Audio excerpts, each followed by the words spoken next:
Hey everybody, it's GauntletX and welcome back to some more Magic Green, and today we're going to be playing another traditional draft of the Lost Caverns of Ixalan. Without further ado, let's get into our Pack 1 Pick 1, which has several sweet options. I'm probably going to go with the Roaming Throne here. It's a very solid card that can fit into literally any deck by being colorless. There are plenty of creatures with great triggered abilities in the format, and some of them will stack up to be the same creature type. So you could play the Roaming Throne in a blue deck, and maybe you get to choose Merfolk or Pirates with that, and get multiple treasure tokens off your Pirates, or multiple map tokens off of your Merfolk. You can find some synergies there. Obviously, if you're a Dinosaurs deck, you can find synergies there. There's just enough creature types overlapping that this can probably double a few triggered abilities for some good added value, on top of being a 4-mana 4/4 that's hard to target with that ward too, so I do like the Roaming Throne quite a bit. Ruin Lurker Bat's probably the highest win rate card because it's just a great, cheap, aggressive card in a format where you can put counters on it. And other than that, Brontodon's really nice for the cost, as well as Abrade being a solid removal spell, so a lot of sweet options out of that pack. But I like starting with the Roaming Throne, keeping things nice and open. For pick number 2, there's a Goblin Tomb Raider for a really great aggro dork out of red.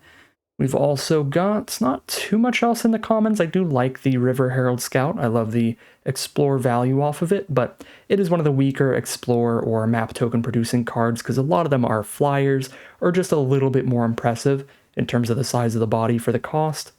So I think I take Tomb Raider out of all the commons. When it comes to the uncommons, Eaten by Piranha is not super exciting. It's okay at shutting off abilities, but you do keep your opponent with their card still on board, so it's pretty bad against low curve aggro decks, because you're probably not getting much value off of it there.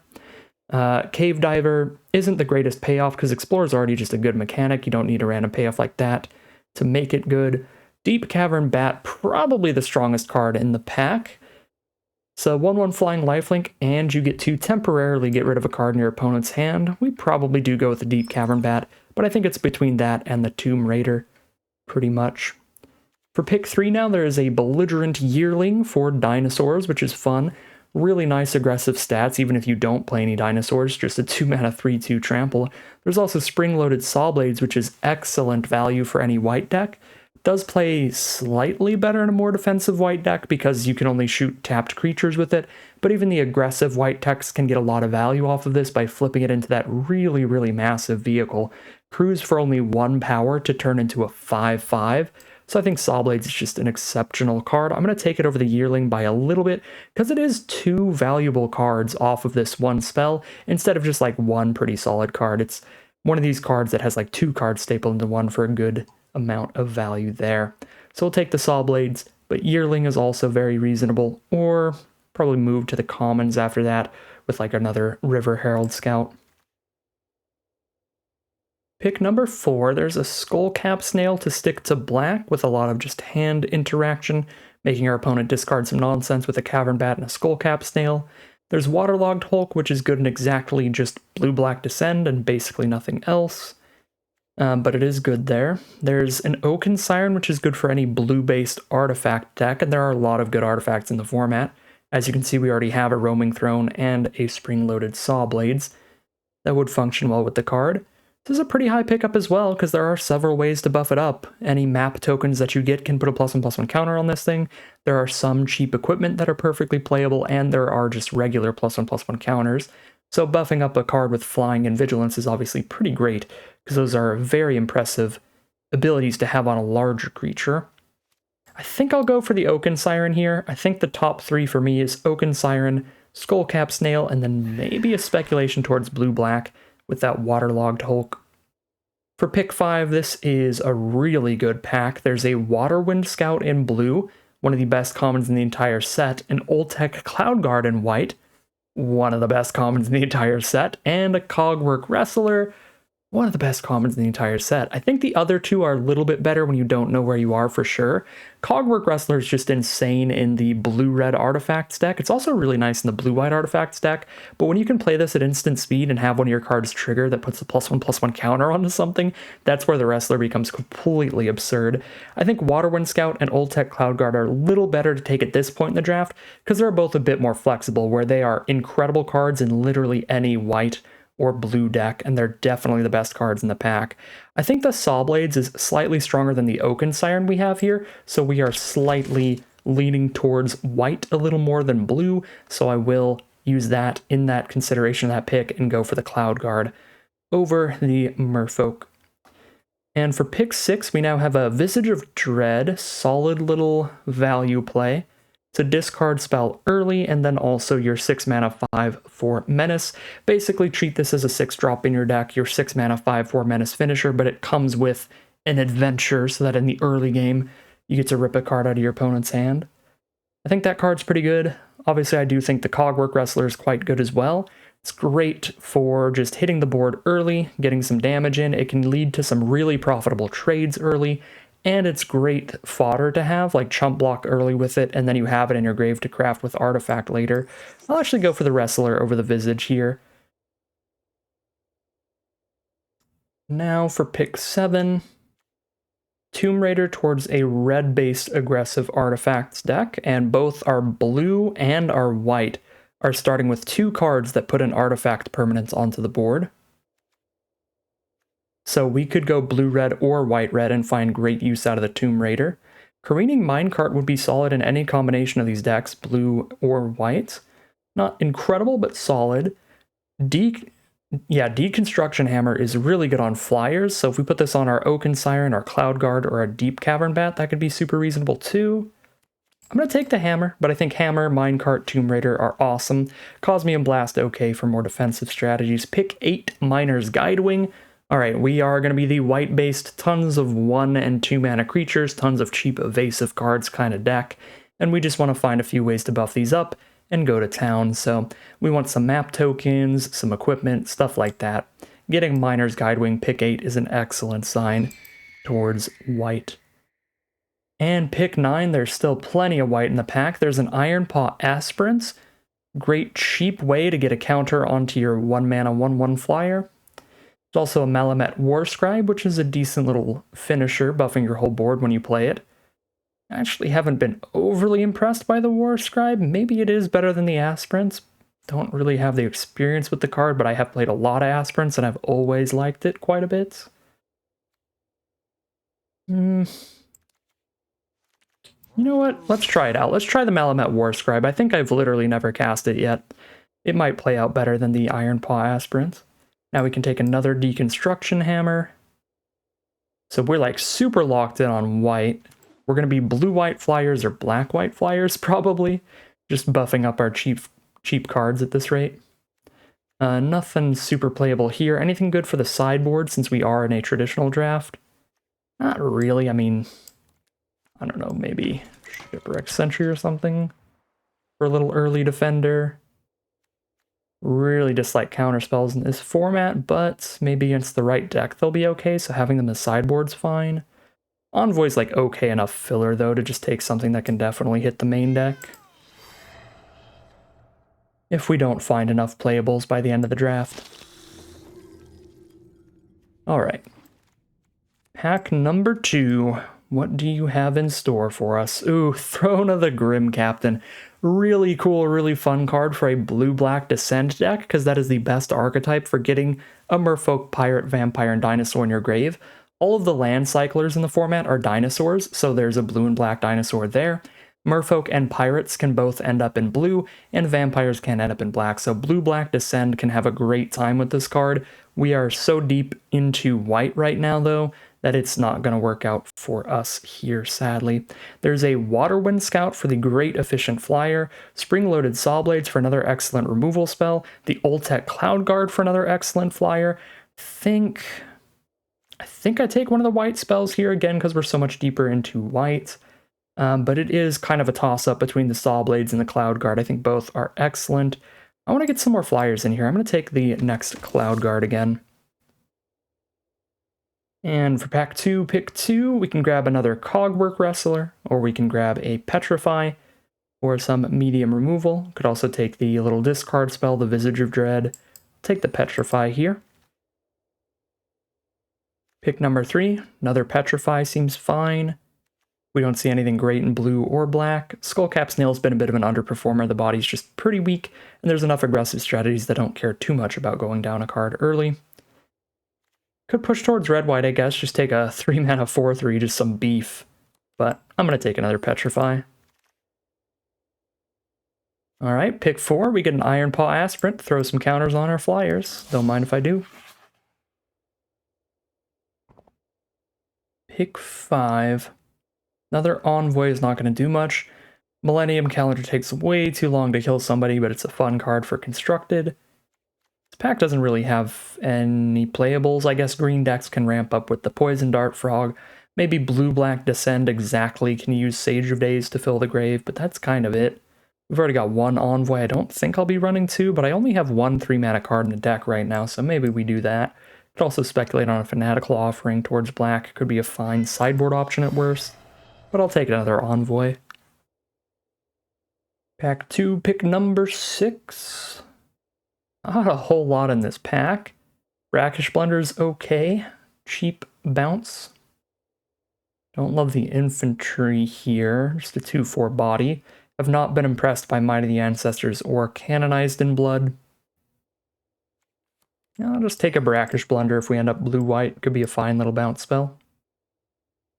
Pick 7 now. Speaking of fine little bounce spells, I guess we could take an unlucky drop now, because I don't think I'm going to play Gem Guard over my 2 Cloud Guards. Probably not over their Roaming Throne either, although right now our Roaming Throne is just going to be choosing Warriors, I think. We try to play this turn 4, choose Warriors, then any Cloud Guards or War Scribes double up their Enter the Battlefield effect. Yeah, I'll just take a fine little bounce spell. Unlucky drop it is. Pick 8, filler 2 drop, Thousand Moons Crackshot. Pick 9. I have played Helping Hand once before with 9 cards at 3 mana or less it could pick up, and it was very inconsistent, very unimpressive. Right now we have 7 cards you can pick up, so I'll probably end up with a little more than 9, but I still did not like that card much. I'm going to take the Adaptive Gem Guard here. Now, some nonsense. Just rare drafting the uncommon there, because I'm never sideboarding in the 4-mana 2/5. Cosmium Blast could be fine if we end up more defensive, but that starts in the sideboard for sure. Another Thousand Moons Crackshot.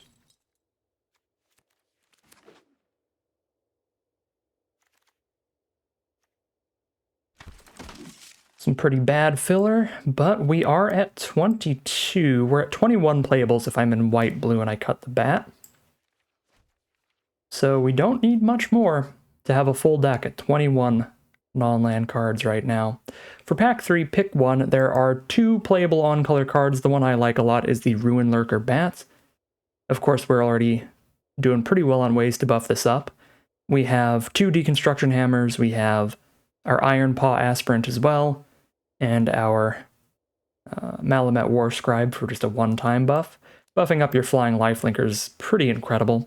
The other playable is the Lodestone Needle. I still haven't played this card myself, but I've played against it a whole lot, and it has seemed reasonable. Once you get that flip going, you get to explore every single turn, which can keep putting more counters on your stuff. So that can be solid, but I think Ruin Lurker Bat's just more consistent, and we'll roll with that. Pack 3, pick number 2, another Iron Paw Aspirant's going to be perfect. Getting counters onto our little flyers. Yep, we're definitely not a Bringer the Last Gift deck. This is only for like blue-black self-mill, and even then sometimes you kill enough of your opponent's creatures that you don't really want to cast this, because then your opponent has more creatures in their grave than you do, but that is the archetype where it works pretty well. I guess black-green is probably the best spot for it, since that probably has a higher creature count than the blue-black self-mill deck. But it is narrow. Pack 3, pick 3 Zoetic Glyph I'm very happy to take. Turn a Deconstruction Hammer into a 5/4 that discovers 3 when it dies. Turn an Oaken Siren into a 5/4 Flying Vigilance. This card has been a huge overperformer. Very, very impressive. Cards like this have been big traps in previous formats where you always get kind of demolished in 2-for-1 when you play it, but this has built-in protection from that with the Discover 3, to where your opponent has one opportunity to stop you from getting the 2-for-1, and that is if they kill the artifact that you're targeting in response to you casting this. And this format does not have a lot of great, cheap, instant speed interactions, so that just doesn't happen enough to prevent that card from just being great. For pick 4, not a huge fan of the Sage, Gem Guard, or Didact Echo in this kind of deck, so we're going to take the pretty filler Cartographer's Companion, or something for the sideboard, and I don't see myself sideboarding in any of these, so just take the Companion here. Pick 5 now. What is our artifact and pirate count at for the Staunch Crewmate? Because if it is at 10 plus, then this is consistent enough card draw to just be 2 mana, 2/1, and then also draw your favorite card out of the top 4 of your library, which is nuts. So we have 8 artifacts. One of those artifacts is a pirate, which means we don't actually have any pirates for the crewmate, since our one pirate in the deck is the Oaken Siren that I could already grab because it's an artifact. So we have 8, so we're a little bit lower than we'd want to be on the artifact count, but hopefully we can pick up a couple. Tinker's Tote is the other option here that's pretty great, but I'm going to go for the crewmate here and hope to find 1 or 2 more artifacts, get really lucky here. Well, didn't find another artifact in this pack because there's a Waterwind Scout, and we definitely got to take that. This works really well with our Zoetic Glyph and all our ways to buff flyers, and it gives us a map token to buff a flyer if there's a non-land on top of our deck. So very happy to take Waterwind Scout. Alright, perfect. Here's another artifact, a Dusk Rose Reliquary. This is a removal spell we can draw into off of the Staunch Crewmate. And shouldn't be super hard to have something expendable to sack to this. We can sack a Cogwork Wrestler or an Iron Paw Aspirant or a map token if we're very lucky. Pick number 8 now. I think Glorifier is reasonable in here with the flyers that we have. Not that I have the best sack outlets for that, because it's not the most powerful ability to be sacking your creature towards. But I still think I like this better than the Landmark or the Dismantler. Alright. Another unlucky drop for the sideboard if we play against a bunch of really big creatures somehow. We can keep bouncing them and then they'll be really expensive, so our opponent has to dump a bunch of mana into recasting them. And I guess we could have like these Brackish Blunders for sideboard options too. Got enough 4-mana stuff, I'm not putting a 5th 4-mana card in this deck. Sorry, Gem Guard, I'll take another Blunder for the side. Well, we'll get a Gem Guard anyway. I think I'm at exactly 10 artifacts, especially if I play a 3rd Deconstruction Hammer. So I think I did get there with the crewmate, but just barely. Yep, 11 artifacts right now. Alright. That is fine. We do have to run a couple more filler Cartographer's Companions to help get there, but I think those also work well with a couple of our other cards. They help us get the sacrifice fodder for the Glorifiers and the Dusk Rose Reliquary. And those map tokens, again, can be used to buff a flyer if we have a non-land card on top of our deck. So we've got 49 cards here. We got to rip 9 cards out of this deck. So let's check that creature versus non-creature count here. We're at 21 creatures.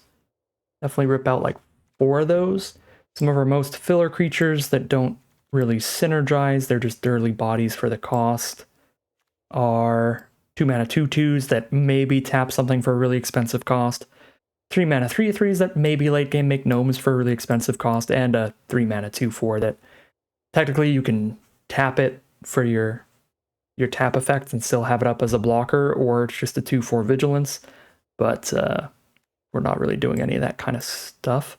Maybe we cut the Gem Guard as well to cut lower on the curve, because I don't want to cut any other 4-drops in this deck. I think all of our other creatures are pretty great, and we only really want to cut 4. I mean, our weakest of the other creatures are the Double Companion, but I like them for being pickable off of the Staunch Crewmate, as well as giving us map tokens to try to throw counters onto our flyers. So I think the Companions have enough synergy to stay in the deck. They also give us the map tokens for the Glyphs, which was great. Well, Glyphs, plural. There's only one Zoetic Glyph in here, sadly, but still. Alright, so even if I cut these 2 drops, I still have 3 1-mana plays, 4 2-mana plays.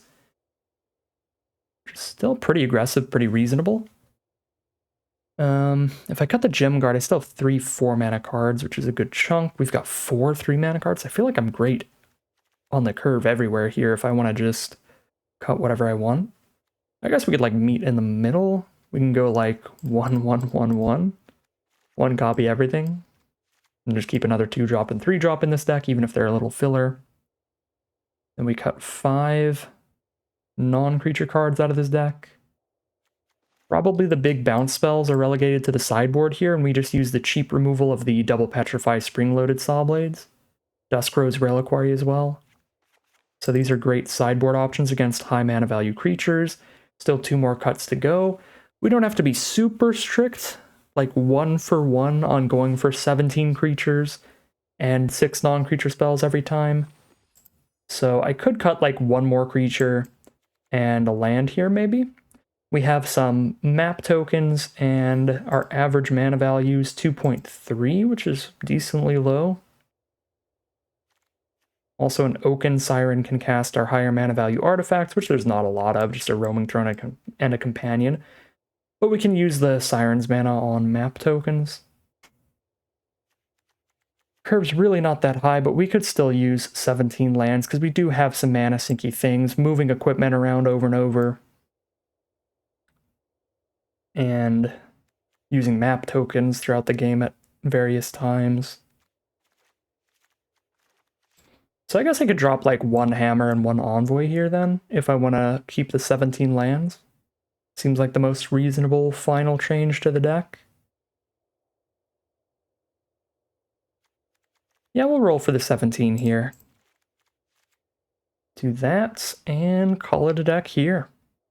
Alright, here's a look at our completed deck list for today. We're on a blue-white Flyers deck with some +1/+1 counters, some equipments, and some map tokens to buff those Flyers.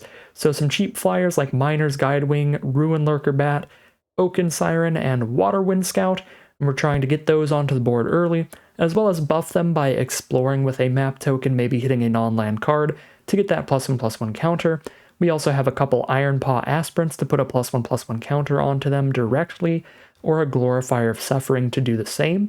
We've also got a couple Deconstruction Hammers to get some equipment on them, and then we've got some nice late game Flyers with a couple Ultec Cloud Guards as well. So that is the name of the game here, just curving out with a ton of creatures and getting the flying ones to get a little bit of extra damage in throughout the game. But we've also got a good amount of removal, as you always do, with a Petrify, well, 2 Petrifies, a Spring-Loaded Saw Blades, and a Duskrose Reliquary. And yeah, just a solid curve of creatures in general. It's pretty much all there is to the deck. Pretty simple stuff, but pretty powerful stuff. Hopefully it'll curve out well for us, so we'll find out soon enough as we head into the gameplay. Alright, here we are for game 1 on the play. We have 5 lands. We also have a glyph with no artifacts here. I feel like we have to mulligan this opener. Yeah, not a beautiful start for us. We'll take the mulligan. This is much better. We can keep this. Honestly, the whole hand is 1-drop, so we can probably ditch the land here. Go Guidewing into Hammer up the Guidewing. Have an instant speed Wrestler to play, so worst case scenario, if they blow up the Guidewing, we get a Wrestler on board to explore with the Guidewing's death trigger.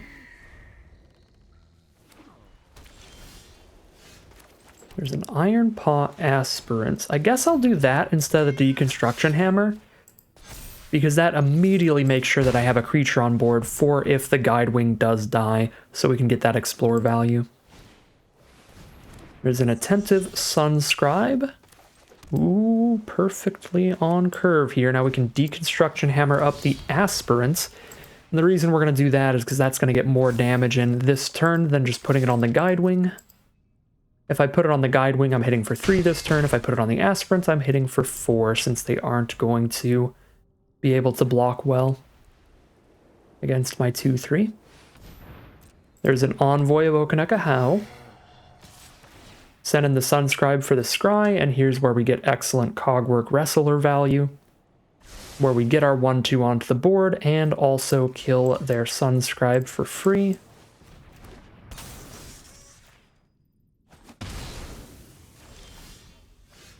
Now we have another Iron Paw Aspirants. We don't have double white here, so if I want a Duskrose Reliquary, we are not playing the Aspirants, but I don't see a huge reason to do so. Let's just Aspirants. Put the counter actually onto the Aspirants, so again I just attack through the 3/3 on the ground for more damage.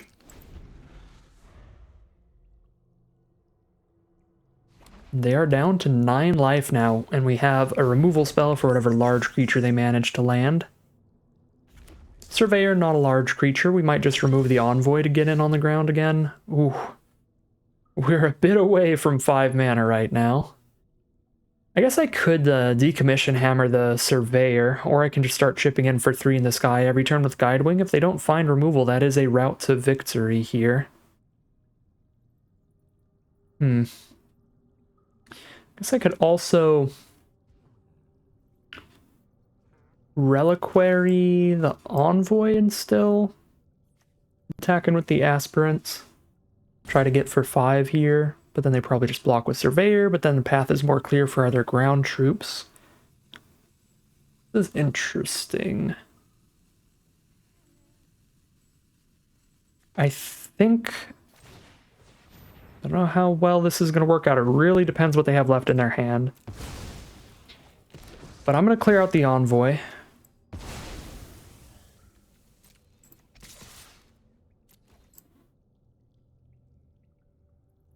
Because this either clears the full ground or it hits for more damage. The only issue is now we don't have the removal spell if they play something that can block a flyer. So it really depends what they have coming up here. And that is a creature that can block a flyer.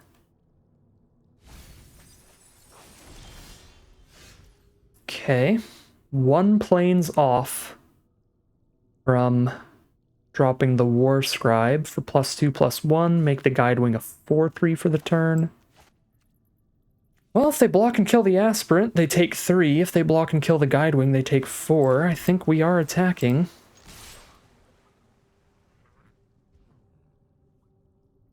Actually, they can't even kill the Aspirant, they can just stop the damage. And they do block the Aspirant, so they didn't even kill anything on board. Obviously, we don't move the hammer over post-combat or we'll lose the Aspirant. The one awkward thing about that is we kind of do want to move that hammer post-combat just in case we hit the next white source next turn, because then the Guidewing's a 3/3 naturally, and it'll buff up to 4 toughness when we play the War Scribe. But it's not worth sacrificing the Aspirant to do that, I think. There's an Oltec Cloud Guard. Very happy to draw another flyer. That one, of course, big enough to attack into the spider when I have the equipment on it. Yeah, no attacks now. They've got a 5/4 to shut off the ground troops. 3/4 reach for the flyers. So we just drop the Cloud Guard. The other thing that's really nice about the card is it gives us a wide enough board state that War Scribe guarantees that anything that gets through hits for at least 3 damage, so we just need to get 2 creatures through, which should be very possible if we can find the next planes. Tendril the Micro Tyrant will allow our opponent to start turning their lands into more blockers. So the longer it takes me to hit this planes, the more breathing room they get to start playing some gigantic 7/7s on the ground.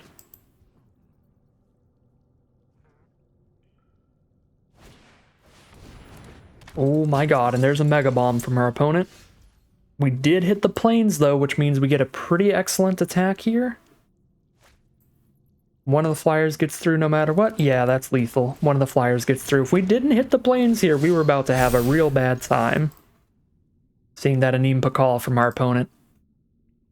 So they have the Tendril to start turning lands into 7/7 blockers, and Anim to start spitting out 1/1s when they're attacking. I guess they're not in a good position to attack, really. Even if I didn't hit the War Scribe mana, just because they won't have enough blockers left, potentially. But that was scary. That was definitely scary. So they've got Anim. They've got some big blockers. The big 3/4 reach.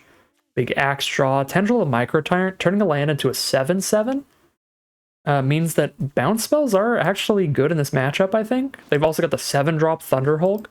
So they have a lot of high mana value scary threats. So I'm cool with some unlucky drops or some brackish blunders. I think I'm going to go for the blunders. Just for the efficiency on the mana curve, even if it doesn't put them back on top of their library, just bouncing something seems good. And maybe we drop a Saw Blades, because I think with the way that our mana curve compares to their mana curve, on average, we're gonna be the one getting a bunch of creatures tapped. I suppose they're going to be on the play for game 2, though, which makes it more likely that they actually do attack with something and have a tapped creature on board. I also don't really know what I cut. Is there anything really bad here? I mean, I already just didn't love the crack shot. I think it's still not going to be great. It's kind of the only thing that I don't really like here. I mean, our main deck is so streamlined. It's hard to find anything that looks bad in a specific matchup. Really wants to get swapped out. I think Petrifies are still excellent ways to deal with most of their cards, like stops the activated ability of the Micro Tyrant, stops the Spider from blocking, doesn't stop a Neem from giving them gnomes, but stopping a Neem from attacking and blocking is still pretty good, so I guess I could just say good enough here. I guess we're on the draw, so I could cut like a 2-mana 2/2 for a Saw Blades, or for a Blunder, I guess. Keep the Saw Blades in. Yeah, we'll go for like one Blunder, and I guess since we're on the draw, we could also cut a land. But last game, we missed a couple land drops. Actually really wanted it, had the 5-drop in hand, so I don't know. I'll just cut a 2-mana 2/2 for a Blunder. See how that works. Which might be one of those just don't mess with perfection games. Well, I'm certainly glad I didn't cut a land. I don't... Oh... We're going to have 2 draw steps before I need to have hit a land, and there are 16 lands out of the next 33 cards. This can't possibly be correct, but I'm going to keep it anyway.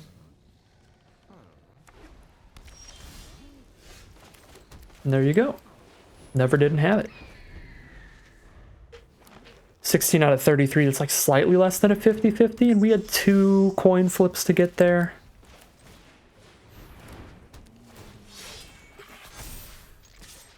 I mean, we saw how great just juicing up a Guidewing worked against them game 1. Seems well positioned against their deck. So, I was like, alright, we'll go for it. Alright, they get to set up their draws with the Sunscribe. I was not paying attention, so I don't know where they scried. I was taking a drink, and I missed it. Envoy of Okanek Ahau. Could immediately get the Guidewing to 3/3 stats. That's less mana efficient than playing Companion. I like that I can play Companion, and the next turn I can Aspirant plus use the map, and by having a Companion on the board, I can trade off into the Sunscribe if it attacks in, since the Companion is just not getting in on the ground anyway.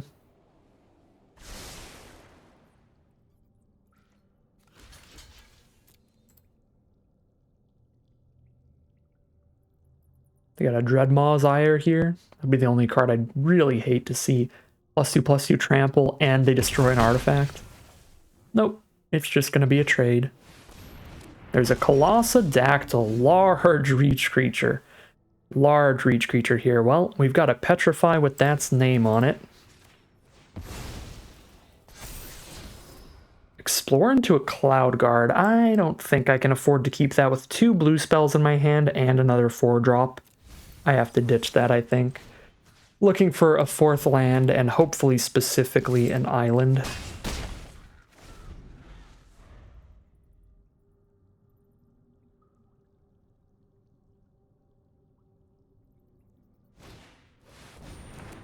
Mineshaft Spider, but this Guidewing's about to be a 4/4, which can attack into their 3/4 reach. Send in that Envoy, and we're down to 12. There's the blue source. Beautiful, beautiful draw. I'll go Crewmate Aspirant here, see what we spin the wheel on. Roaming Throne, not bad. Can play that before we play the Cloud Guard and get extra gnome tokens.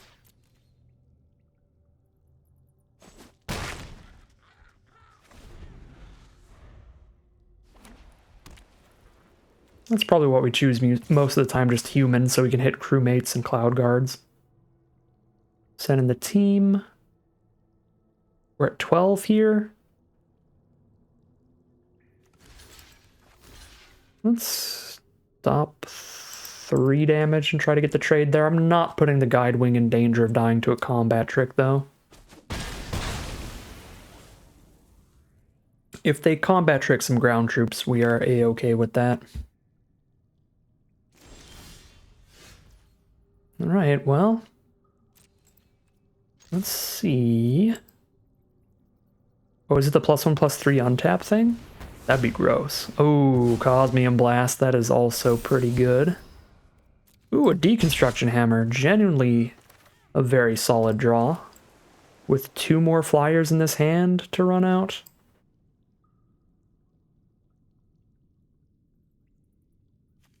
I guess since they have a 3/4 reach on the ground, Roaming Throne is actually just a better play. Anyway.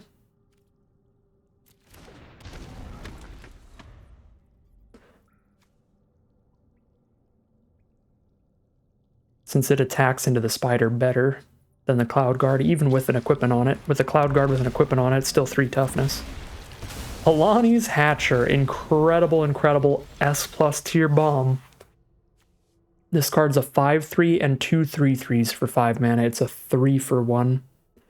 And that is super bad for us. So...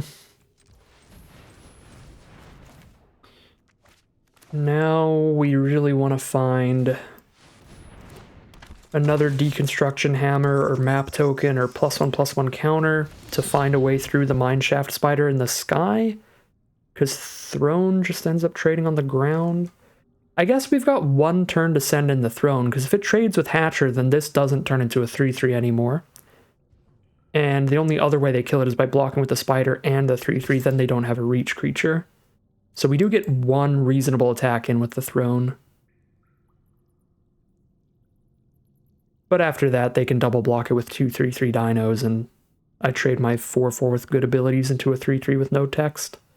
I guess it's already expended its abilities. We're very unlikely to hit another human with an ability at this point. I think we actually milled them all. Yeah, milled a Cloud Guard and already used our crewmate. So they chump with the egg, so we killed a 3/3 there, and now they can't just double block with 2 3/3s off the Hatcher. Dealt with a third of the card. There's the Pathfinding Axe Draw, so now they can just single block it with that, and they have a 3/5 flyer that gains them life coming up. Do they have the second white source, though? They do. Uh-oh. Well, shoot. That is very bad. Got no attacks no matter what now, right? I mean, I can hammer up the Cloud Guard to kill the spider, but then they're dropping a 3/5 flyer that I can't deal with. I've got a 4/4 I can juice up into a 5/5, but either way it trades into their 5/4. And then none of my other creatures are big enough to send in.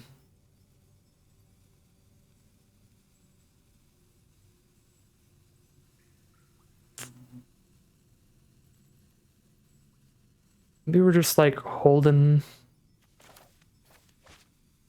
on to hope for a War Scribe or something at this point. I think we might just have to chill. Yeah, I mean, nowhere I put this is going to be particularly favorable. Just trade no spider. Trade there.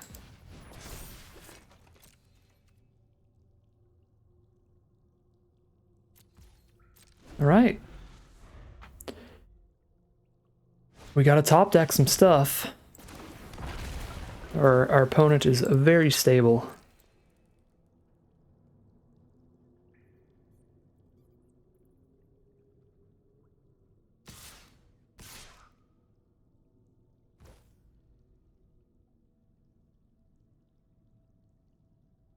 That's interesting. Maybe we can find some favorable blocks.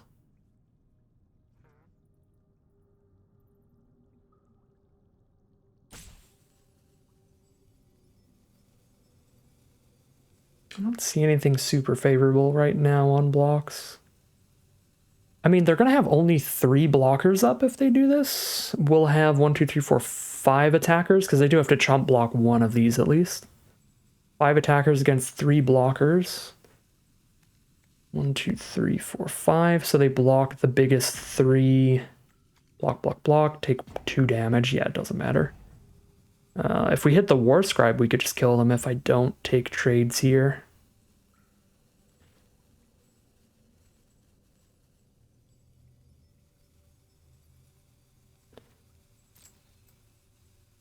That's like the one out though, right?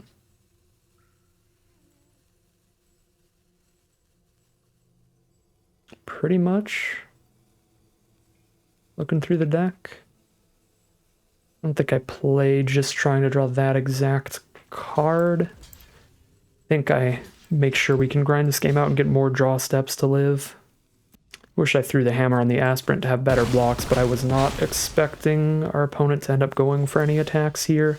Just my bad. Oh. +2, +1.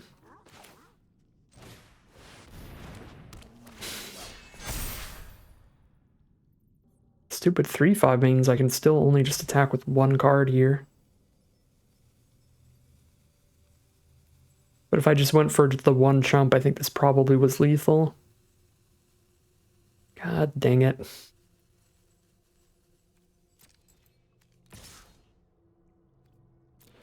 Again, I think just chumping 1 creature and taking 5 would have been worse with like literally every other draw in my deck.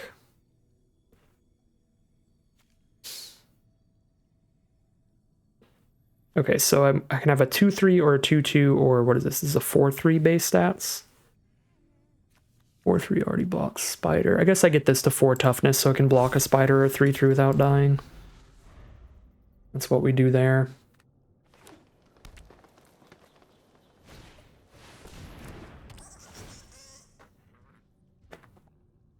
All right.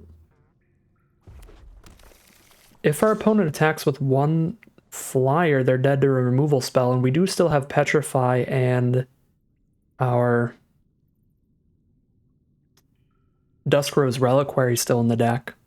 So we've got multiple outs that just kill them if they try to get any damage in here.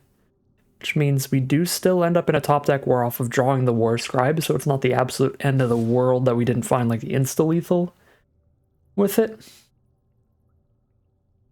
Because we put them in a position where if they want to get damage in, they are dead to top deck removal. So either we have a couple outs to just kill them, or they don't get any attacks in and we're just in a top deck war still. And both of those positions I think are pretty fine for us. Either way they play it. We do find another deconstruction hammer, so now I can kill the surveyor and still have a hammer. It's probably better to just double hammer the Cloud Guard to make it a 5/4 to force them to double block, and we kill the 3/5 with it, and then we move the hammers back to the Oaken Siren for the future. Yeah, get our Cloud Guard to trade up into a bigger flyer. Because they can't just single block it with a Mineshaft Spider.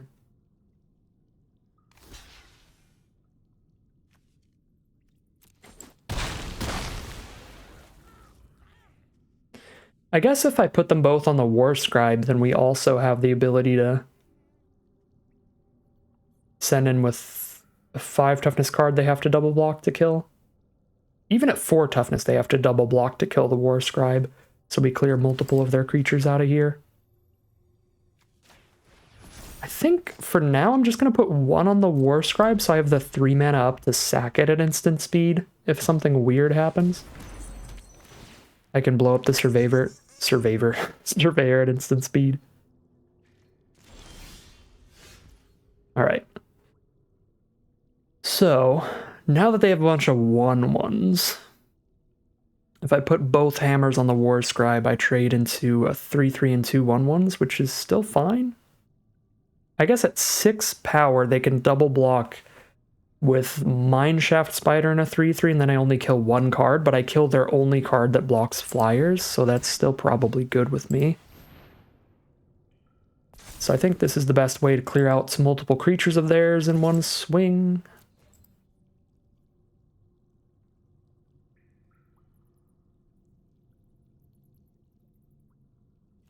probably the 3/2 and the 2/1/1s here. No, keep the 1/1s. All right, I'll take that.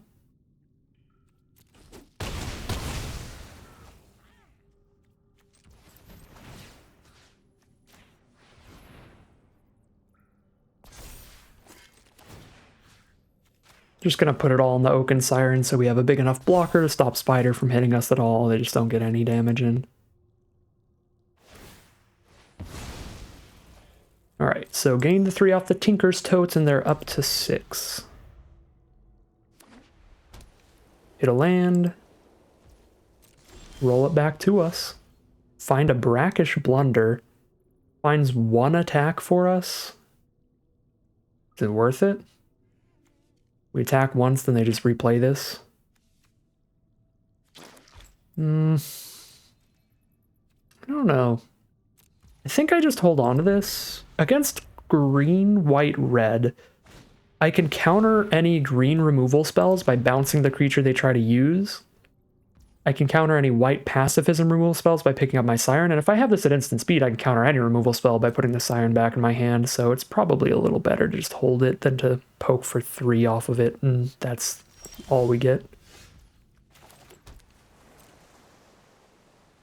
I don't really want to blow up the minecart here. I still want to have 3 power. Another land for our opponents.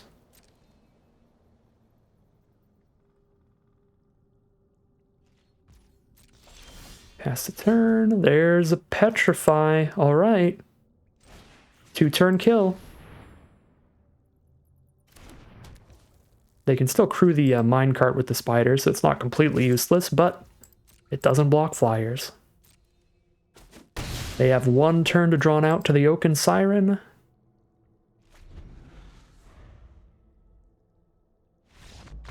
They did not find it. We'll start off with a victory in round 1, 2-0, heading into round number 2. Here we are now for round 2 on the play for game 1. Can't keep this. I have been known to keep 1-landers, but they are when I can actually cast the 1-drop spells in the hand. If this was a plains instead of an island, honestly, 5 of the 6 non-land cards being 2-mana spells, 2 of them being 1 mana, I might keep it, but we are on the play this time instead of the draw, so it's still riskier than the last 1-lander we kept, but at this rate, with it being an island, that's a definite mulligan. This is really good. We've got the Bat and the Guidewing, we sack a Wrestler to a Glorifier to go crazy.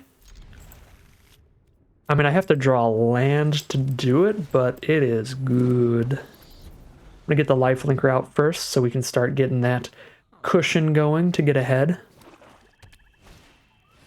Playing against the black deck, they start with a Greedy Freebooter, which is gonna, oh my god, if we hit a 3rd land, we're in such a good spot. But Greedy Freebooter is gonna give us a fine little target for our Cogwork Wrestler. They do get value when it dies, at least. So it's not like a sick trick from the Cogwork Wrestler or anything, but it's fine. If they discard a card to equip that onto the Freebooter, then it is going to be a great trick. If they expend another resource to buff it, oh my god, yeah, they discarded a Leech to do that. Well, if they have their own Wrestler, I guess the Freebooter won't die. And they do get to kill my Guidewing here. Yeah, they have 1 mana up and their thing is holding, so I think I just don't put my Guidewing at risk here. I just block like this to play around them having their own Cogwork Wrestler. Because these flyers are pretty important with Glorifier of Suffering in the hand. Ooh. I guess the one thing I didn't consider... Do I Glorify or do I Glyph? I think I just Glyph. 1 blue mana right now. Let's just beat in. We can Glorify her later.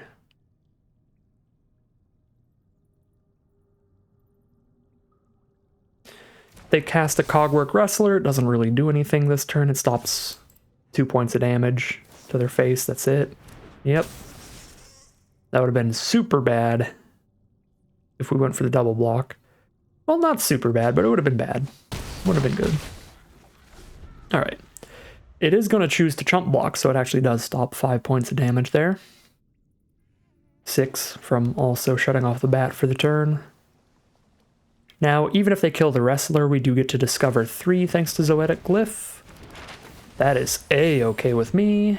We discover into Cartographer's Companion. Now we have perfect targets for Glorifier of Suffering. We've also got a 2-1 blocker for their 3-2. They're down to only 2 cards in hand. I think things are looking great. They've got an Abyssal Gore Stalker, a 6-drop on top. That is probably getting milled, and they do mill it.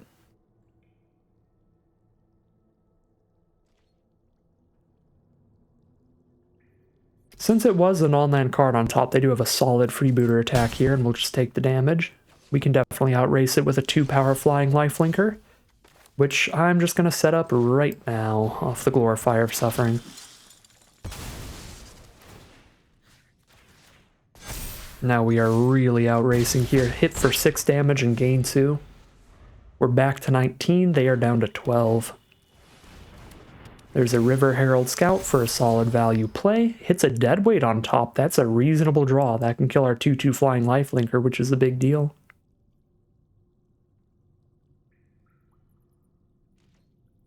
But we're about to have 3 2-2 flyers on the board against no flyers of theirs, so I think we're still going to be fine.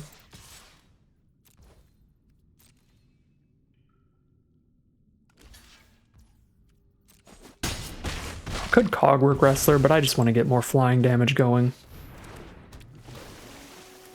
I'm cool with the Glorifier trade into the Scout there. And Scrya Plains on top for the Oltec Cloud Guard for a 4th flyer. Technically it's just going to be a 3rd flyer again because they're about to kill the Ruin Lurker Bat. But it is still going to be exceptional.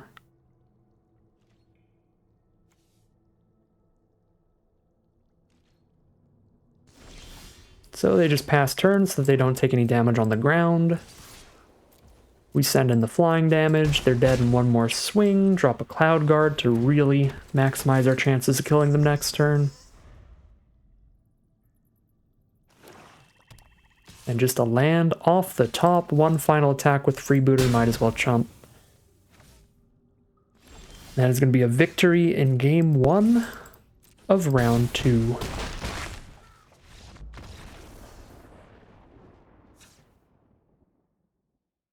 Pretty happy with the main deck that we have here in this matchup.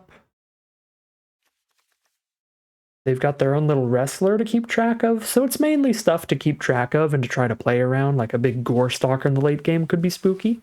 We don't have a lot of creatures on board, but since most of our cards, well, not most of them, but since we have a good amount of 1-drops and gnome producers and stuff, I think Gore Stalker's probably not great against us anyway. The Leech could be an issue if it ever hits the board, but it is a lot of mana. We saw 0 caves from our opponent, so an 8 mana card. Ideally, they just don't make it there.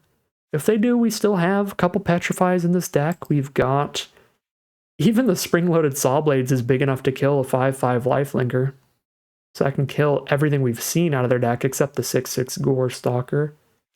I don't think we need to do much sideboarding here, but if we do, it would be sideboarding around the fact that we know that we're on the draw this time instead of on the play, which could mean putting in better stuff against like tapped creatures like Sawblades, better defensive plays, but again, I'm pretty happy with the main deck. I guess Crackshot is really, really, really filler and much better on the offensive. So that's like our easy flex spot to swap into basically anything. I guess I could do Crackshot for Blunder again. Just do that every time. Maybe Cosmium Blast when we're on the draw. Isn't that bad? I'm just going to go Crackshot for Blunder. I don't know if that's doing anything, but I guess it worked last time, so we'll do it again.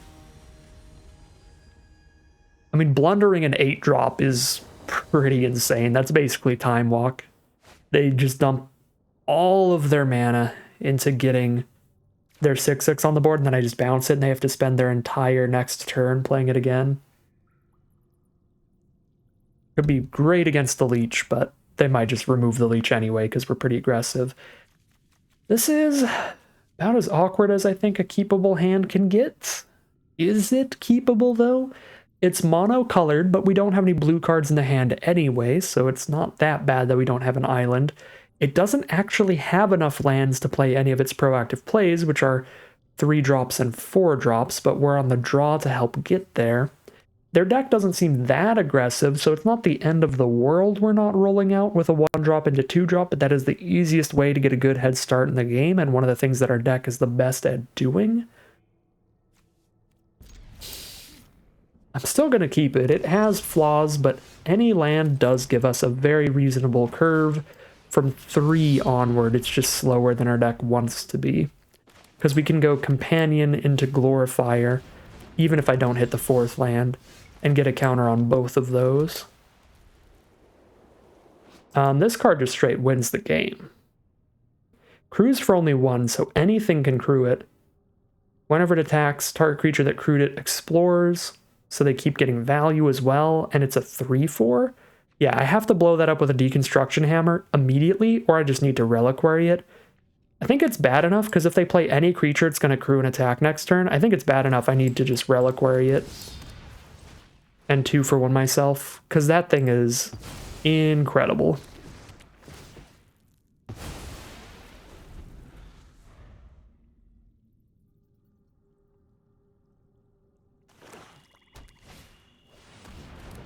Acolyte of Aclazotz, so they did have a 1-power creature to crew it up with.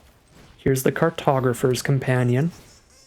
Before we play the Glorifier, so we have a map token to sacrifice.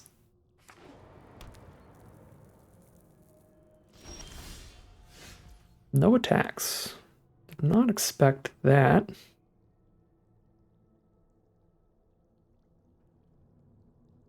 I guess I need 1 more mana to have any attacks of my own, and just putting a counter onto a ground troop, well, 2 different ground troops isn't the most exciting way to use Glorifier. Maybe I actually just use the map token here, weirdly enough. If I hit a non-land, I can put the hammer on the companion and attack for 4. And if I hit a land, good. Because I need a blue source. Alright, we hit a non-land, so I guess we can attack for 4 here. But we do mill that Aspirant to try to get the Cloud Guard or the Crewmate mana. I don't think I'm Sawbladesing their 1/4. This is why I'm cool with spending the mana to get 4 damage in with Companion. There we go. Beautiful. Let's just go to combat. Before we do anything, maybe they cash in on a removal spell against our Companion. That'd be pretty good for us. Cash in a removal spell against our baseline, just 3/2. Uh-oh. Cogwork Wrestler. Just stop a couple points of damage. Fair enough. So I can play Crewmate and Sawblades in the same turn, or I can just play a Cloud Guard. The creatures they currently have on board, I'm not that likely to Sawblades, so let's just play the Cloud Guard here. Save the mana-efficient double spell for a later turn where we're more likely to kill something with Sawblades. Although it might just not kill anything this game. Because we're getting to a point where they might just want to be holding off on blocks.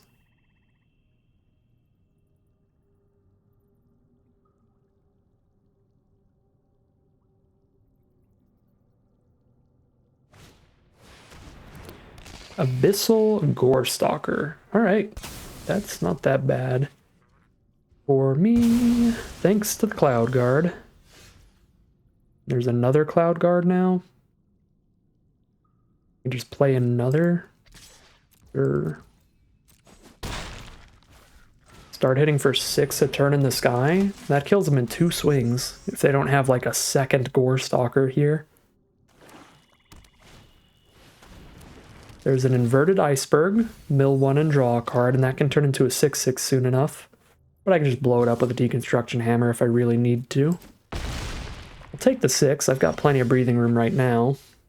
And if I save this Gnome, Gnome plus Sawblades can kill a 6/6, and that's where we find our use for it. So let's go Guidewing, Hammer, and hold up Sawblades. So I find the kill on the Gorestalker on blocks with our token. And they're super mega dead in the sky next turn. Especially with a Glorifier if we need it. I can even Glorifier sack the Dusk Rose Reliquary because it's okay to give them back a ground blocker if I'm just going to kill them with extra damage in the sky off of Glorifier. Which is pretty cute.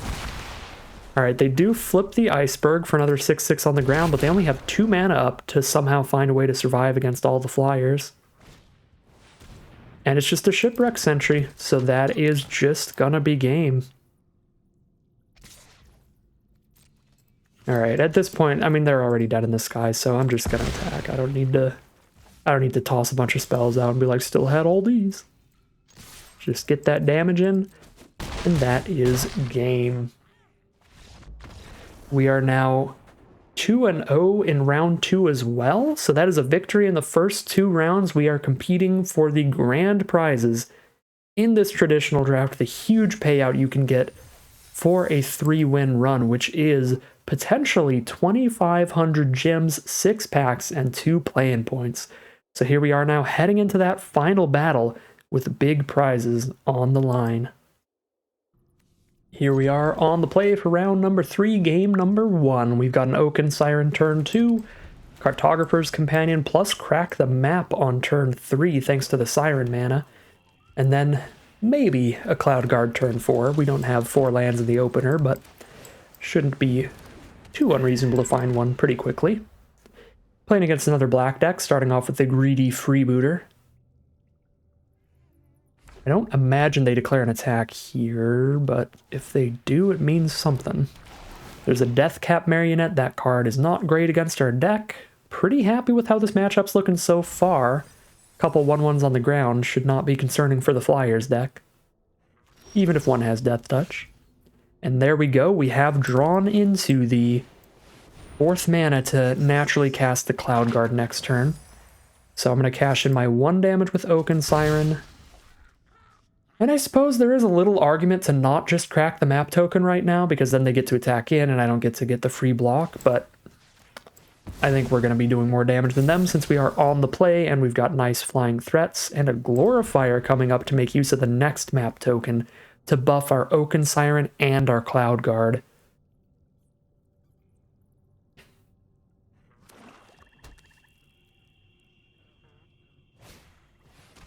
There's another Greedy Freebooter. Lots of cheap little expendable creatures for trading off and sacrificing. Give them some scry and treasure value. Now we're chipping in for 2 in the sky every turn while holding up a great blocker. And here's our Cloud Guard. I guess I can even just sack the Gnome from the Cloud Guard, so I don't have to wait to play another companion. But the Gnome's the really good blocker on this board. The fact that the Gnome token can trade into any of the cards they've played so far, it's pretty great. Yeah, this definitely means a combat trick. I guess we'll get our Gnome combat tricked. It might be the +2/+2 trample then destroy an artifact one. That would be the only combat trick I could think of that I'd be really, really disappointed to see. I wouldn't want to put a Cloud Guard or Siren at risk here at all. Wouldn't hate companion trading, because it's never attacking in against all the 1/1s anyway. Sure. Oh, maybe they just want to cash in the treasures, drop a 6-drop here. Or they have like a board wipe. Ooh, that could be it. That'll be great information to have for the future. If they have the board wipe that gives -X, where X is the number of permanents in their grave, that will put this game right back to even. Because they'll wipe the whole board, they'll have 3 cards left in their hand after they cast it, and we'll have 3 cards in our hand. So the game basically starts over if they have that. And that is something we could have played around. But it's a rare, so it wouldn't be super likely. That's the kind of card you can play around a lot more reasonably in game 2 and 3 of a best-of-3 draft like this. Rather than, like, in best-of-1 premier draft, sometimes you might get got by something like that. You can't play around it too well. Or just in game 1 of the round. It's hard to see that coming over just a combat trick. Alright, it is not that. They just wanted the treasures. And we're golden. I mean, it could still be the board wipe. Like, this is the kind of card you can drop on the board when you're going to board wipe later anyway to make it less suspicious that you're going to board wipe, since it still gives you value when it dies. Reestablishes a bit of a board state. Okay. I guess the one issue with the way that I've done things here is now I don't have a token to sack to the Glorifier. So I can play a companion and sack the map immediately here. I can just play a roaming throne on gnomes, so I can get double map next turn, and then crack both maps. I mean, hitting for 5 a turn is perfectly reasonable for now. Let's get some gnome thrones. And very important to keep in mind that the roaming throne is only doubling triggered abilities, so it won't work. Well, will it work with Glorifier? I don't actually know. Yeah, this is a triggered ability now that I think of it. But it says when you do, it says you may sack another creature artifact. When you do, put a +1/+1 counter on each of up to 2 target creatures. So I think if you double it, you would still need to sacrifice another creature or artifact to get it to work twice. Ooh, Breaches is a pretty nuts card. Great with pirates. Luckily, it is the only pirate they have right now. Draws them an extra card every turn off of the Impulse Draw ability of exiling a card, being able to play it this turn. Or gets treasures or shuts off blockers, whatever they need. Probably petrify that. Yeah, I can petrify that and still hit for 5. And if I hit for 5, they're still dead next turn. Yeah. They're still dead next turn because we can put a counter on both the flyers and hit for exactly 7. So I can petrify that and play the companion in the same turn. The problem is I have to companion post-combat to get the siren damage in, which is why I didn't want to attack with Throne there. Even though trading into the Death-Touching Marionette wouldn't be that bad for me, I don't want to do that until after I've gotten my double gnome trigger at least.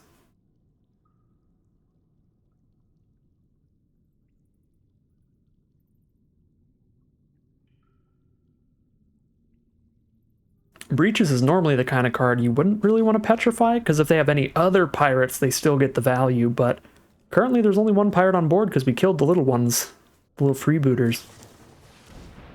Another chance. They get to mill 2, take the best creatures from their grave and put them back into their hand, and they find an Echo of Dusk and a Primordial Gnar as the best 2 creatures, but they might be enough behind, they just need the 1-drop and the 3/3 lifelinker. Echo of Dusk is the only one that I would say they are definitely picking up right now. The other one is their choice. Wait. They picked up only the Gnar. I don't know if that was a misclick or that means there's a board wipe coming. Imagine that has to mean there's just a board wipe coming here. If there is, we kind of want them to discover pre-board wipe. Even if there is a board wipe coming, you'd still want to pick up 2 cards, right? Unless you needed specifically to send 5? I don't know. I feel like that might have been a misclick. I'm gonna not block here, so they can't randomly discover a removal spell to save themselves next turn.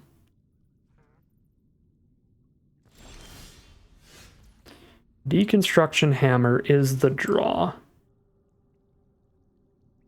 All right, well, I could put the +1/+1 counters in a way that they're dead even through removal. Because they only have 1 card in their hand, we don't know about it. If it's 1 instant speed removal spell, they block there, kill the Cloud Guard, take 1, 2, 3, 4, 5, 6. I guess I can't kill them by putting the counters on these 2.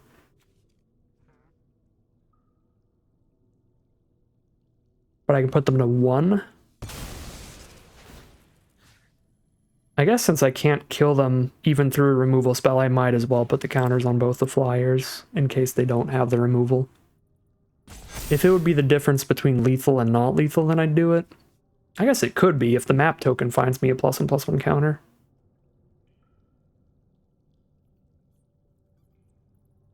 I guess I should have used the map token first on the companion, and if it got a +1/+1 counter, then follow up by glorifying onto the companion and the smaller flyer to guarantee lethal here. through a removal spell. But now that I put it on both the flyers, even if I map token there, they removal spell this, block there, take 1, 2, 3, 4, 5, 6, go to 1. So I'm not going to use the map token because it wouldn't find lethal through a removal spell anymore.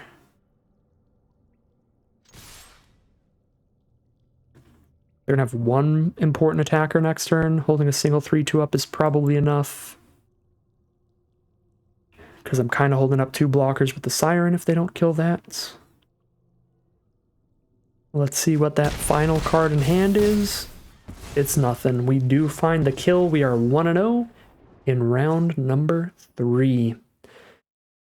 Okay, so this opponent has more 1 and 2 drops and actual early curve than our first two, but they don't really play well against flyers. They're little 1-man 1/1s on the ground. The Lifelinkers definitely play well. The Death Toucher doesn't, though, so I think we're pretty chill with it again. I mean, there's a blowgun to get reach onto those things that could have been a problem, but they milled that rather than drawing into it, which is lucky for us. And we've got double hammer to deal with it if they do draw into it. Guess I could put in a 3rd hammer over the 1000 Moon crack shots that we keep cutting. Sure. Cut the crack shot, put in a 3rd hammer to blow up their thingamabob. And I'm pretty happy to call it a deck there. Still have a few removal spells to deal with something like Breaches if that gets on the board. We can just try to outrace the Nars as we did here. Sure. Run it back with 1 more hammer heading into game 2. And here we are on the play. They choose to put us on the play here, which is interesting. No blue source. No proactive play till turn 3. I'm still keeping it.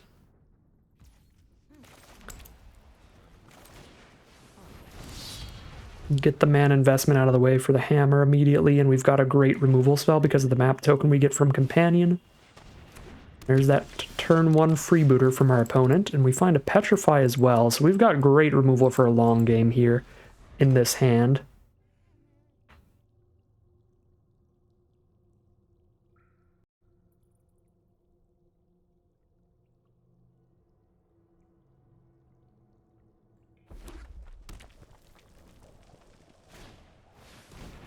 There's the Deathcap Marionette. Same 1-2 curve here, bunch of 1/1s on the ground. Wrestler's really good against their deck. Clearing out a Marionette without dying because it shuts off the power is nice, and then we'll still have a 1/2 sitting around later to deal with all the 1/1 attackers. They did find a cave here. They have the cave board wipe. They do have a Terror Tide. That is the board wipe I was thinking of, but they didn't have it in hand last game. Uh-oh. Well, I'm glad to have kept the million removal spell hand, but Freebooter gets a free attack here. Gets to get a treasure token off Breaches, or stop a blocker for the turn. Probably just get the treasure token, I imagine, because I already am unlikely to want to block with my Companion. So we're definitely going to use the Dusk Rose Reliquary here so we can fully get rid of the Breaches, rather than petrifying it when they have another pirate on board. They are going to go for the not block here, which is fine. Cogwork Wrestler is a beautiful draw. Beautiful, beautiful draw. And that's Reliquary the Breaches.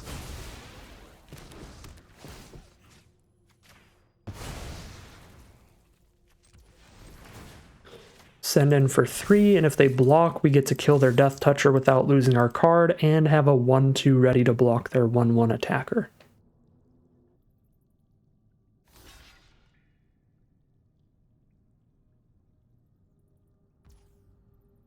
They do go for the block, so here comes the Cogwork Wrestler, the Luchador himself.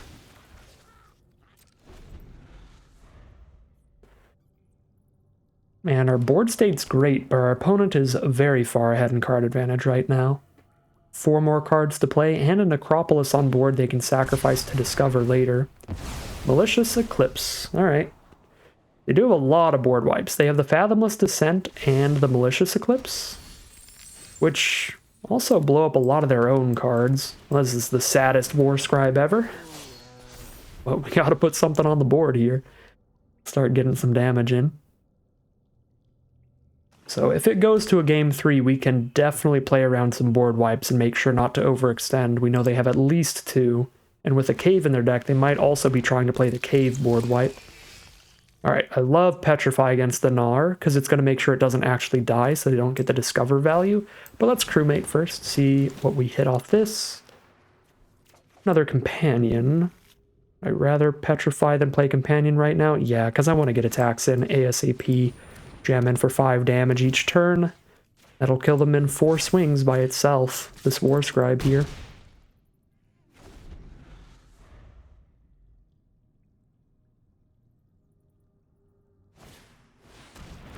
Curator of Sun's creation. They get to double up any discover that they do, so the Necropolis can discover twice. The Gnar can as well if they sacrifice it to something. Alright, Oaken Siren plus Companion. I don't actually have the mana to play both of these and sacrifice the map, so this isn't going to affect my power and toughness at all. So I'm just going to send in the 5-4. I mean, I could move the hammer to the crewmate and attack both if I'm cool with trading into the Curator. But then I don't get to play both of these this turn.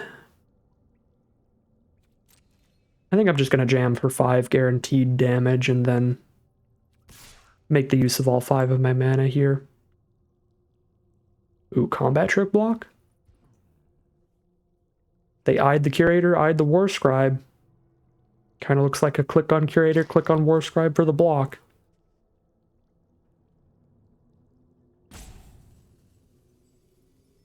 Would not be happy to see the +2/+0 first strike get a treasure token trick here.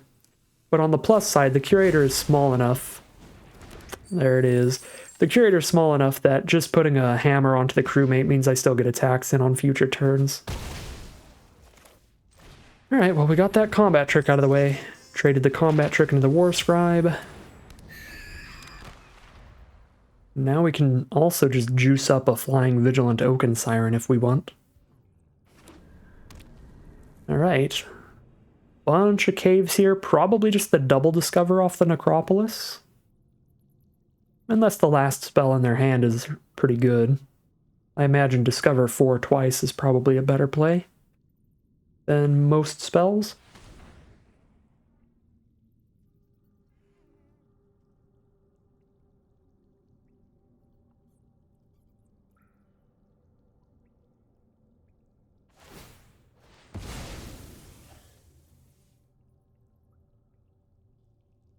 So Promising Vein to pull out a land, just grab another mountain. That's it. So maybe they're holding on to some kind of instant here if they didn't want to just crack the Necropolis. It's interesting. Lose a little bit of value sacking a map token to Glorifier, but I think that is still our most expendable card to use.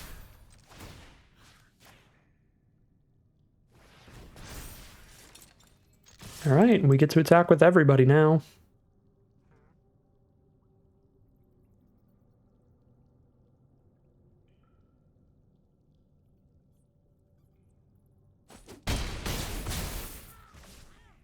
They are down to 7, and we'll pass the turn there. Maybe worth it to put the hammer on the Siren with our last 1 point of mana. Ooh, Gargantuan Leech. 5/5 lifelinker can bring them back into this game. There's an Iron Paw Aspirant. So I can't kill a 5/5 lifelinker, so hold up. If I attack with everyone here, they gain... Let's see, they gain 5 here, stop 3 damage here, take 1, 2, 3, 4, 5, 6, but they gain 5, so that's really not worth it. We just only attack with the flyer. And then just make sure to have good blocks for a 5/5 lifelinker to just get it off the board the first time it attacks.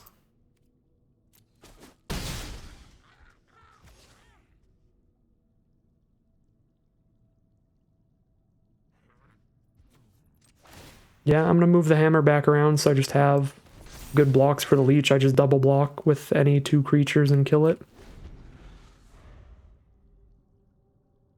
Unless they draw into another combat trick. Which I can't really play around because if they have another of the +2/+0 first strike trick, even if I block with my entire board, they're going to win that combat pretty handedly. So I think I have to just shove 2 creatures underneath the leech. Ooh, wow, there's the Hunter's Blowgun.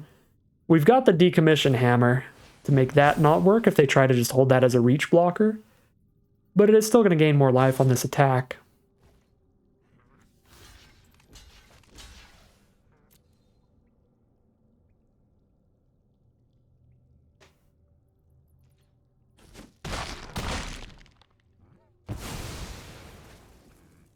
So they're up to 9.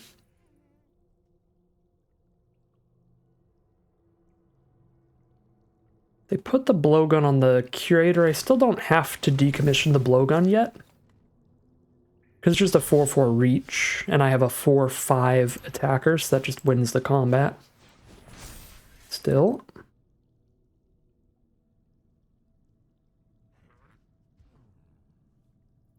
Well, actually get more damage in. Well, no, shoot. If the crewmate had vigilance, no, even that wouldn't work because I have to sack the hammer to kill the blowgun. I was trying to find a way to where I can make the crewmate 3 power and also blow up the blowgun, but then the hammer's not on board, so the crewmate's not 3 power anyway. Yeah, no, we just attack with Siren. For some reason, I had it in my head that I could blow up the blowgun and make the crewmate a 3/2. And then I have a 3/2 crewmate, a 3/4 Siren attacking into a 3/3. Could do some like instant speed shenanigans that way, but we can't do that because then we don't have the +1/+1 from the hammer anymore.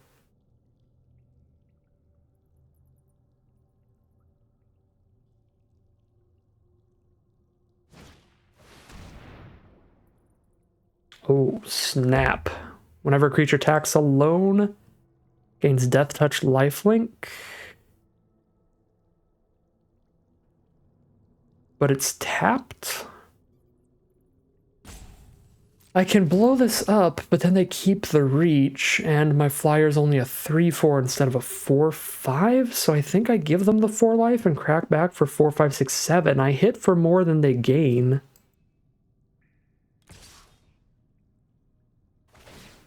And then they just don't have a blocker at all. So yeah, I attack with everybody on the crackback.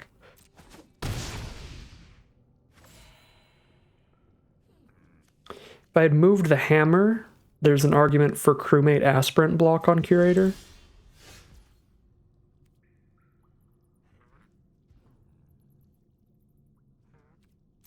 Yeah, they gained 4, but now they take 7. Yeah, I think I'm doing this.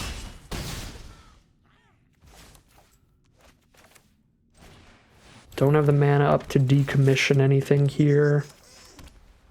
Can at least put the hammer on the Cloud Guard if I want to go for a 1-for-1 trade on blocks with my smaller flyer. My 3/2 at base stats instead of my 3/4 at base stats. But I think I just take it again and then just kill them.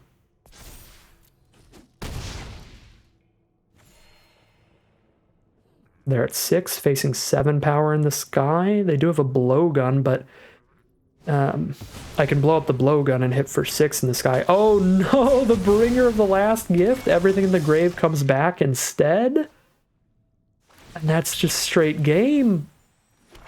Oh my god.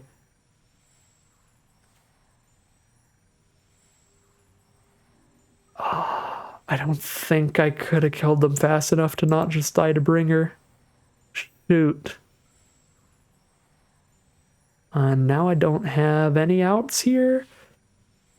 We just got to play it out faster next game. They've got 3 board wipes in there. They've got the Bringer, the Eclipse, and the Terror Tide.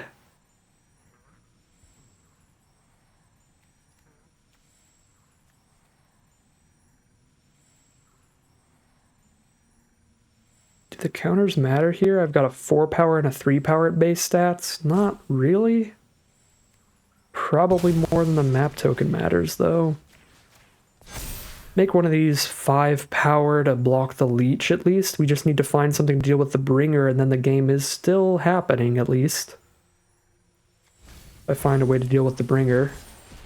Do have another petrify in the deck we could find. They discover a join the dead off of sacking their pacified 5/2 on board. Oh, wow. Yeah, Bringer's really good against White's removal in the format. White and blue, we're just bouncing and pacifying their creatures. If we pacify their creatures with good death triggers, then the Bringer is just going to be triggering all of them when they cast it. Alright, well, we have to kill them faster than we did this game. I suppose I do technically have one more turn. And we can stop the ground troops from hitting us, but we take 6 and they gain 6 off Grasping Shadows. Then they have a draw 3 on board. Actually, they could even blowgun up the leech and then I have to double block it and lose both my creatures.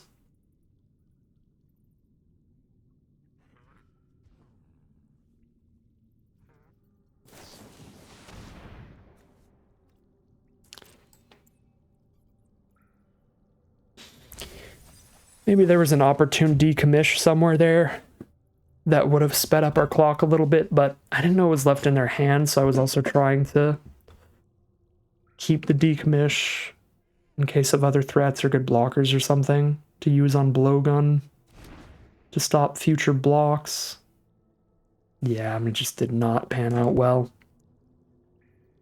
But I think with the information we had, I played it fine. Now that we know about the Bringer, though, we can definitely play a little more around it.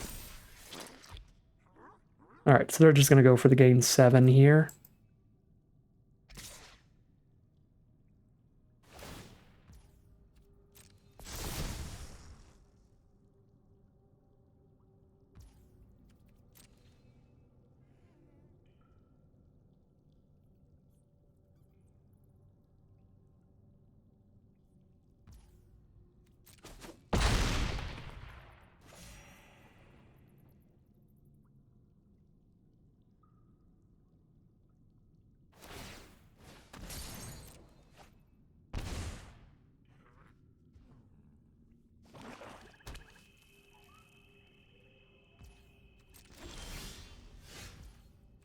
Alright, game 3 it is.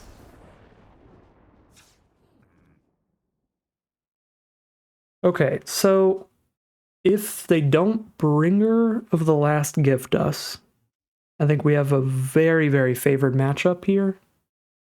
So do we want to just go full steamroll hyperspeed aggro? Yeah, I like the blunders against the leech, which did buy them quite a bit of time. The blunders also working great against the thing that gives death touch and lifelink, because they attack in, get their death touch lifelink, we bounce it back to their hand, they gain 0, which completely ruins the math for them. So I think double blunder is actually going to be great here. And I don't see anything else that's going to be awesome. I mean, the blast will be fine. I mean, stopping a lifelink attack out of nowhere for 2 mana is going to be a huge, huge game. I think that is the best little swap option we have there. I do like the deconstruction hammers quite a bit. Still feel like 3 might be a little high. So to make room for blunder, we drop 1. We are on the play and not on the draw this game, so it's going to be hard to justify dropping a land for the second blunder. But maybe I can meet it in the middle and just be an absolute doofus and go for the 41 card special. I'll keep 17 lands, but I'll also play 24 non-lands. Why not? Might as well. That is going to be our final deck of the night. That is our final sideboarded deck for game 3 of round 3, the final boss. Definitely on the play. Okay, we won. Well, I mean, if I don't draw land 3 and they have Malicious Eclipse in their opener, they can win this game. But if that is not the case, Zoetic Glyph is just going to take the game away for us. So we are fingers crossed to draw one land here. If we hit it, we're golden. I don't think we can lose this game. But otherwise, if they can eclipse these two flyers, we probably actually do lose. There's a bit hinging on a land draw here for the Zoetic Glyph.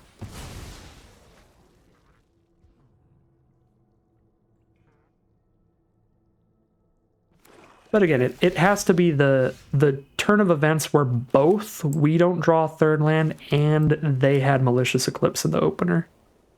And it looks like that is not going to be the turn of events here. We get the Glyph onto the Siren. They do have Join the Deads in there to kill it, but it still discovers 3 when it dies now, and we've already put them down to 13 this way.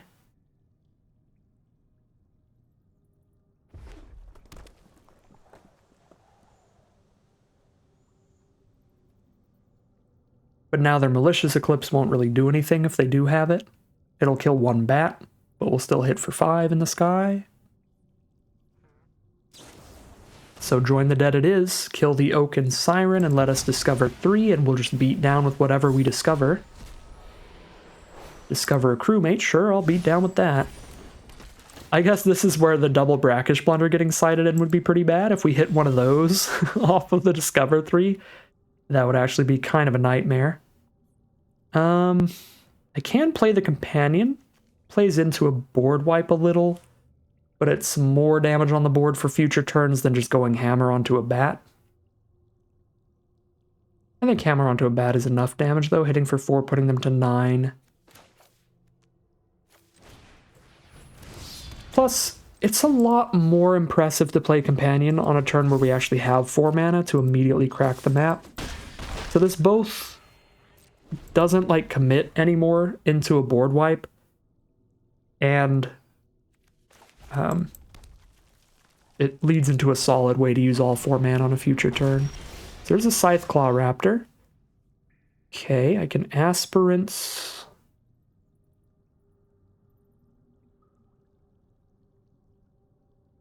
Aspirant move the Hammer over seems solid.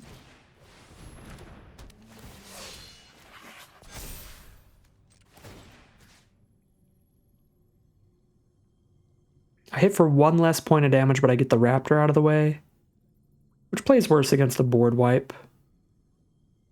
So maybe against the triple board wipe deck, we literally just hit in the sky and just don't even try to attack through their ground troops. We just say, whatever.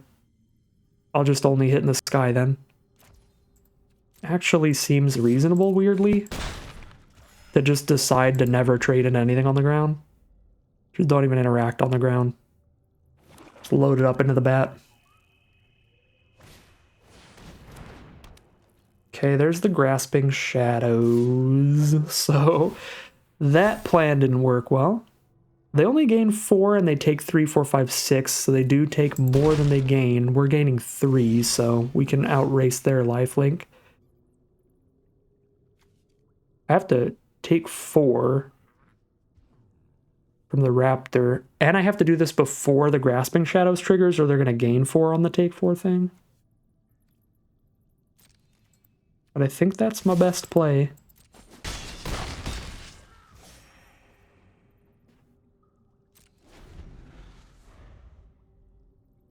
I'm at 26 here. Yeah, I can take 4 to the face.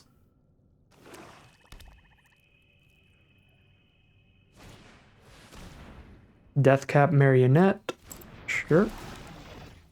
Mill 2. How is their board wipe looking? 1 permanent, 2 permanents, 3 permanents. It's -3/-3 now. They want to send in with the Raptor first, though, if they do have the board wipes, they can gain 4. That is not the board wipe. That's a Deep Goblin Skull Taker. It's a Greedy Freebooter. Sure. They're still taking 3 in the sky and going to 1. If I hit a land for the Companion, we might just kill them next turn. They're going to go to combat. I'm going to take the 4, but I'm going to Wrestler before this gives the lifelink, so they don't gain another 4. And they only gain 2 on this attack. So I guess they are at 6. instead of 4, which is rough because we would have had the 4 damage on this one. Oh, there's definitely a back and forth here. Come on, Ruin Lurker. I believe in you. Skull Taker kills my 2/1 for free, but the other cards do trade off. Lets me scry. Also fills their grave for descend stuff. I still don't think I'm doing much on the ground.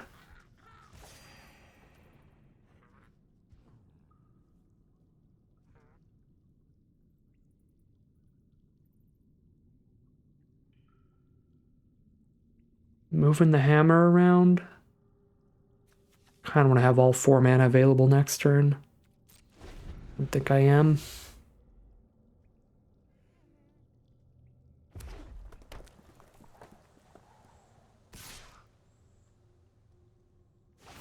Maybe I should have went for a kill on the Raptor back when it was a 2/3. It still had Death Touch, so I'd still have to lose 2 creatures, but it would have been less life gain for them this turn. They've got 1 card left in hand.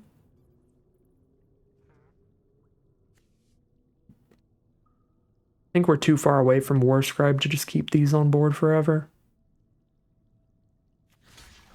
Yeah, I should have done this when it was smaller, so they would have gotten a 3 life blink swing this turn instead of a 4. So they would have gained 1 less life in the grand scheme of things if I did this instead. So I guess it's probably not monumentally impactful here. But it is 1 more damage to them, which is important if we did this last turn. Plus, I guess the Skull Taker wouldn't be up on blocks, which is definitely a thing. Okay, I guess it might matter a lot if they can't kill the Ruin Lurker bat, because that 1 more life would mean insta-kill this turn off of the Ruin Lurker bat, hit for 4. But let's see if Companion can get there. It's possible. Alright. It's lethal on board. Lucky stuff there. I don't think I played that last game out super right. Looking back on it, we should have just traded into the Raptor last turn, and then we wouldn't have needed to hit a non-land card on top to find the victory. That was loose, and it could have costed us the game, but we got solidly lucky in the end, finding the next card to be a non-land for us. Although we did miss a few land drops, so some good luck in the end to pay off some unfortunate luck early, where we also would have just had a really easy shot at this game if we found land 4 a little earlier for the double Companion. Then we could have played even looser than we did, and we would have been hitting for so much with the bat that it wouldn't have mattered. But yeah, definitely could have tightened things up there for sure. In the end, blue-white flyers is insane in this format still. These little 1-mana, 1/1 flying lifelinkers, flying vigilance cards. You can play a bit loose if you are in an open enough draft pod to get some of those cheap flyers with some map tokens, some equipment, some ways to buff them up. You can get some great runs with these kind of decks, as we see from our 3-0 undefeated max prize run. Technically not undefeated in individual games, just in the rounds themselves. So yeah, really, really solid deck. I think this is pretty much where blue-white on average wants to be. A lot of flyers that make map tokens when they hit the board. We didn't get any of the super premium blue cards for the deck outside of the Waterwind Scout. Well, we got the Waterwind Scout, Zoetic, Glyph, Oaken Siren, Staunch Crewmate, and Cogwork Wrestler. Every blue card we got in this deck was great. White, we put some filler in, like the Thousand Moons Crackshot. That's kind of it for super filler stuff. Even the Warscribe did play fine. I don't remember what I took it over. I took it over a card that I do like a lot, because I wanted to try it out. Oh, I took it over another Aspirant. Honestly, I could take it or leave it there. I mean, another Aspirant would be good, but the Warscribe was good too. I think either way we made that pick would have been fine. Anyways, we didn't have a high quantity of blue cards, but the quality was really there. we are missing some of the really, really nice cards for this kind of deck. There's a 1-mana 1/1 flyer that makes a map token. That thing's insane. That is Blue's 1-mana 1/1 flyer. That could have upped our count to 3 1-mana 1/1 flyers, because that is a big linchpin of the deck, having 1-mana 1/1 flyers and 2-mana 1/2 flyers and stuff like that. But we still had enough to go around and found a lot of nice, clean victories today for huge, huge prizes. We're going to grab 2,500 gems, 2 play-in points, and 6 packs of the Lost Caverns of Ixalan. But that is going to end today's video. As always, I'd like to thank my patrons and YouTube members for their support, as well as you for watching the video. If you're interested in seeing some more, you can always like, comment, and subscribe to tell the YouTube algorithm to send you some more in your recommended feed. If you'd like to catch me live, you can check out the Twitch channel in the link in the description below. And if you'd like to support the channel directly, you can check out the Patreon link in the description below. But other than that, as always, thank you very much for watching, and I'll see you again soon for some more Magic Arena.